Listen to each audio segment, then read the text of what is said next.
প্রিয় যুব সমাজ, তোমার দিকে তাকায় আছে জাতি। যৌবন যার, যুদ্ধে যাবার সময় তার। পৃথিবীর ইতিহাস সাক্ষী, যখনই যুবকরা গর্জে উঠেছে, পৃথিবীর কোনো পরাশক্তি তাদেরকে থামাইতে পারেনি। পৃথিবীর কোনো জালেম তাদেরকে রুখে দাঁড়াইতে পারে না, ব্যর্থ করতে পারে না। 24 সাল আবারও প্রমাণ হয়েছে। যারা বলতো শেখের বেটি পালায় না, যারা বলতো পালাবো না, সবগুলো মিলে পালাইছে। প্রমাণ হয়েছে যুব সমাজ গর্জে উঠলে, দালালি যদি না করে, শুনেন, বুইরাগুলো দালালি করে, বাটপারি করে, বড় নেতা মুরব্বীরা কষ্ট পায় না, আমি আপনাদের মুরব্বীদের বলছি না, বড় বড় দলের বুইরাগুলো এরা দেখবেন যে দালালি করে, বাটপারি করে, কিন্তু ছাত্র সমাজ, যুব সমাজ বিক্রি হয় না। করাচ্ছা বুইরা যেগুলো হয়ে গেছে না রাজনীতিতে, যদি কোরাচ্ছা মুরব্বী, এটিও বাটপার হইতে পারে। কিছু কিছু হলে যে এনসিপির বা বিভিন্ন দলের করাচ্ছা মুরব্বী হয়ে গেছে, এখন বিয়ে শাদী কইরা এই বাটপারের দলেরও এখন অনেকের চিন্তা ভাবনা শুরু হয়ে গেছে। কাজে আমি যদি একটু সিস্টেমে চলি, তাইলে তো বিএনপির মনোনয়নটা মনে হয় আমি পাইলাম, এমপিটা হয়ে যাবো গা, তাইলে তো সুখ আর সমৃদ্ধি ভরা। আমি আপনাদেরকে বলি, কোড আন কোড বলছি, একাধিক বড় বড় দলের সুস্পষ্ট নমিনি দেওয়ার জন্য, নির্বাচন করবার জন্য আপনাদের ছোট্ট মাদানিকে, যারা মনে করে ছোট্ট হুজুর, আমাকে একাধিক দলের বড় বড় লিডার, সর্বোচ্চ লিডাররা পর্যন্ত বলেছে, নাম বলতেছি, সর্বোচ্চ লিডার। তোমাদের একটু খবর নিয়েন, এই ছোট্ট আপনাদের সন্তানকে সর্বোচ্চ দলগুলো বড় বড় নেতৃত্ব তাদের একবার হাইকমান্ড থেকে বলছে। এগুলোকে তোয়াক্কা করি না আমি, কারণ এই দেশ জাতির স্বপ্ন দেখি। কোন দলের গণ্ডির ভিতরে ঢুইকা দলের সামসামি আর সাটুকারিতে লিপ্ত হইতে চাই না। এই জাতির থাকতে চাই, জাতির উম্মা। দলের ভিতরে ঢুকে গেলাম মানে ওই দল যত খারাপ কাজ করুক, আমার চুপ থাকতে হইব। কি করতে হইব? আমার চুপ থাকতে হইব। কারণ আমি যখন ওই দলের পলিসির মধ্যে ঢুকে যাব, তখন তাদের বিরুদ্ধে বললে তারা অবশ্যই বলবে যে আপনি আমাদের দল থেকে বের হয়ে যান। এটা আরো লজ্জা। এটা কি? এটা আরো লজ্জা। কারণ এরা স্বার্থের রাজনীতি করে, আল্লাহ মাফ করুক। আর আমরা স্বার্থের রাজনীতি করি না। দুইটা কি এক হইল? একদল স্বার্থের রাজনীতি করে লোক, আর আমরা স্বার্থ রাজনীতি ঘৃণা করি। তো এই জায়গায় এক হইতে পারে। তো বলতেছিলাম, আমাকে বলতেছে যে হুজুর বলেন তো কেন আপনাকে সবার আগে গ্রেফতার করা হয়েছে? আমি বললাম যে ভাই আমি তো জানি না, বলেন তো আপনি। আমি তো বুঝতে পারছি। বলতেছে যে আপনাকে দইরা আমরা একটা পরীক্ষা করতেছি যে হুজুরদের মধ্যে প্রতিক্রিয়া কেমন হয়। খুব গুরুত্বপূর্ণ পয়েন্ট। কি কেমন হয়?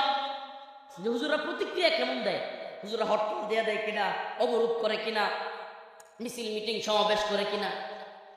উমা হুজুরা মিটিং মিছিল করবো দূরের কথা, অনেক বড় বড় শায়েখ, অনেক বড় বড় দলের নেতা, অনেক বড় বড় হুজুর ডিজিএফআই, এনএসআই, গোয়েন্দা সংস্থার লগে তাড়াতাড়ি সম্পর্ক তৈরি করতেছে। ভাই আমারে ধরেন না, ভাই আমারে ধরেন না।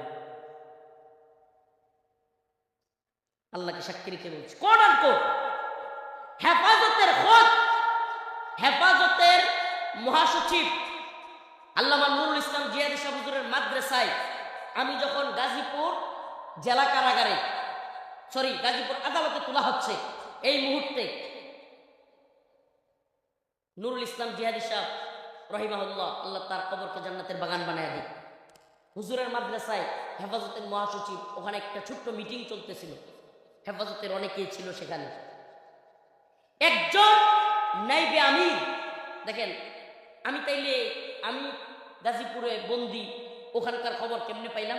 ওই মিটিং এ থাকা একাধিক লোক আমার সাথে বসে, একাধিক। এক নাইবে আমির বইলে বসছে কি জানেন? কইটা বেশি বুঝি, বেশি লাফা। চিন্তা করছেন? হেফাজতের নাইবে আমির কি বলে বসছে? আমাকে গ্রেফতার করছে, বন্দি করছে, বাড়ি থেকে আমার মার কাছ থেকে তুলে নিছে। এই মুরব্বী কি কর, বিশাল বড় বক্তা, বিশাল বড় নাইবে আমির, নাম বলবো না, বইলা বসছে কি যে বেশি লাফালাফি করে, বেশি বুঝে। আমাদের এক উস্তাদ ওই মিটিংয়ে ছিলেন, উনিও হেফাজতের বড় একজন লিডার। উনি বইলা বসলেন, উনি একটু রাগ করলেন, বললেন এটা আপনি কি বললেন? এটা আপনি বলতে পারলেন? সে আমাদের ছাত্র, সে আমাদের সন্তান, সে যদি কোনো ভুল কইরাও থাকে আমরা তার বিচার করব, তারা আমরা ডাকবো, তারা আমরা দুই কথা শাসন করব। এই জন্য কি হাসিনার কাছে, হাসিনার সরকারের সেই প্রশাসনের কাছে আমরা তারা তুলে দিব? সুবহানাল্লাহ। উস্তাদ ছাত্রের প্রতি মায়া আছে তো এই জন্য বলছে। ওমা 20 থেকে 25 দিন যাইতে পারে নাই, হঠাৎ করে জেলখানার ভিতরে, কোথায় জেলখানার ভিতরে ওই নাইবে আমিরের সাথে আমার সাক্ষাৎ। সুবহানাল্লাহ। 20 থেকে 25 দিন, মানে এই হুজুর তো মনে করছিল যে রফিক বেশি বোঝে বেশি লাফায়, এই জন্য খালি রফিককে ধরছে, আমগরে ধরবো না। 20 থেকে 25 দিন পরে ওই হুজুর জেলখানা।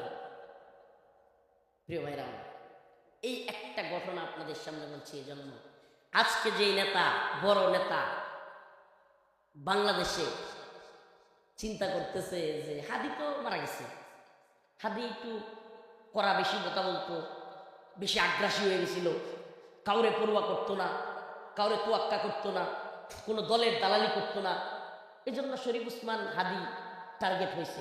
আমি তো সবার লোকে মিলিয়ে চলি, হ্যাঁ, আমি তো সামনে এমপি হয়ে যেতেছি, সামনে মন্ত্রী হয়ে যেতেছি, আমার আর দাবায় কেনা। যদি আপনাদেরকে বলি, যদি হিন্দুত্ববাদী আগ্রাসন আমরা সম্মিলিতভাবে আন্দোলন করে বন্ধ করতে না পারি, অচিরেই ওই হাদির লিস্টে অনেকগুলো নাম ঢুকে যাবে। হাদির লিস্টে লম্বা লিস্ট অলরেডি রেডি আছে, স্নাইপারদের কাছে অলরেডি লম্বা লিস্ট রেডি, কিন্তু যাদের নাম রেডি এরা সহদালালি করতেছে। এদের অনেক কেউ, কারণ বাংলাদেশে হিন্দুত্ববাদীরা একটা গোলামের সরকার চায়। কি চায়? গোলাম, যে তাদের কথায় উঠবে বসবে, যারা তারা যা বলবে তা করবে, যা মানা করবে তা করবে না, তারা যা বলবে।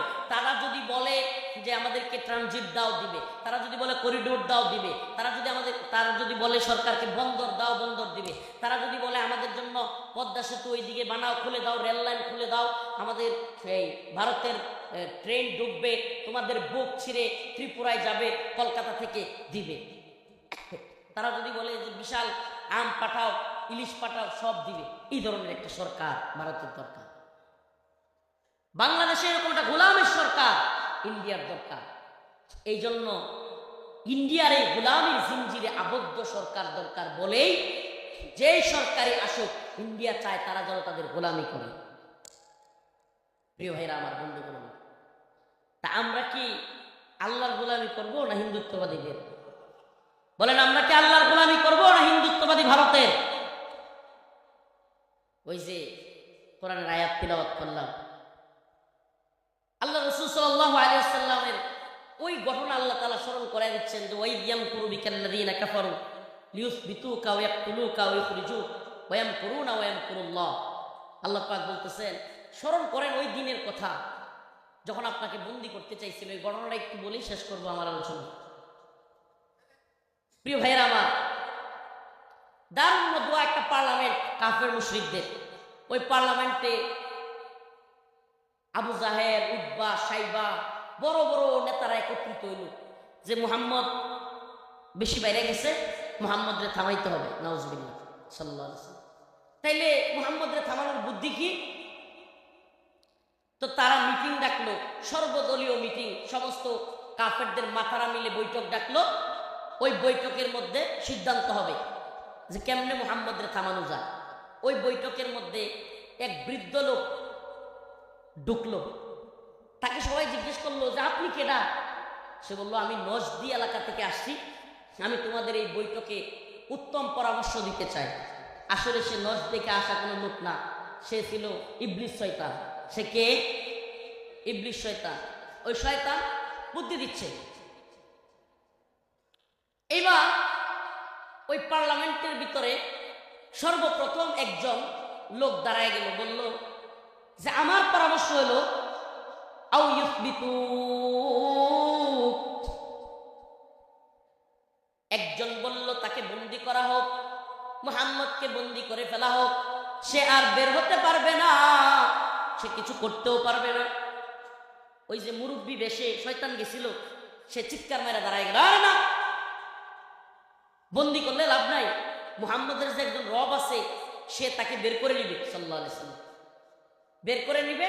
সে বের হইয়া আবার তোমাদের বিরুদ্ধে যুদ্ধ ঘোষণা করবে, তার লোক তোমাদের বিরুদ্ধে যুদ্ধ কইরা তোমাদেরকে বন্দি করবে।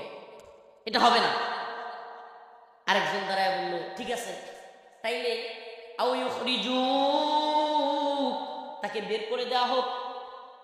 যদি দেশ থেকে বের করে দেওয়া হয়, সে আমাদের কোনো ক্ষতি করতে পারবে না, সে আমাদের সামনেও থাকলো না, তাকে বহিষ্কার করে দেওয়া হলো মক্কা নগরী থেকে, সে আসতেও পারবে না, তাইলে আমাদের কোনো বিড়ম্বনা নাই, ক্ষতি নাই। এই শয়তান আবার দাঁড়ায় গেল, না, এই মত গ্রহণযোগ্য না। কয় কেন? বলতেছে যে যদি তোমরা বের করে দাও তাইলেও সে আবার চলে আসতে পারবে। আয়সা তার যে কণ্ঠ, তার যে মায়াবী সুর, সবাইকে একত্রিত কইরা তোমাদের বিরুদ্ধে যুদ্ধ ঘোষণা করবে, মক্কা নগরী থেকে তোমাদেরকে বিতাড়িত করে দেবে। এবার আবু জাহেল বলল, তাইলে একটা কাজ করা যায়, যে মক্কার সমস্ত গোত্র থেকে একজন একজন করে শক্তিশালী যুবক যোদ্ধা, বড় বড় তরবারি নিবে, শক্তিশালী যোদ্ধারা এক একজন এক একটা তরবারি নিবে, এক একজন এক এক গোত্রের হবে, সমস্ত গোত্রের লোকেরা মিলে। আবু জাহেল বলল যে মুহাম্মদকে হত্যা করা হবে, নাউজুবিল্লাহ। সে বলল যে তাইলে কি হবে? আবু জাহেল বলল, যদি সব গোত্রের লোকেরা মিলে মুহাম্মদকে হত্যা করি, তাইলে মুহাম্মদ যে গোষ্ঠীর, যে বংশের, বনু হাসিম, কুরাইশদের একটা গোষ্ঠীর নাম ছিল কি? বনু হাসিম। যে বনু হাসিম তাইলে আমাদের বিরুদ্ধে দাঁড়াইতে পারবে।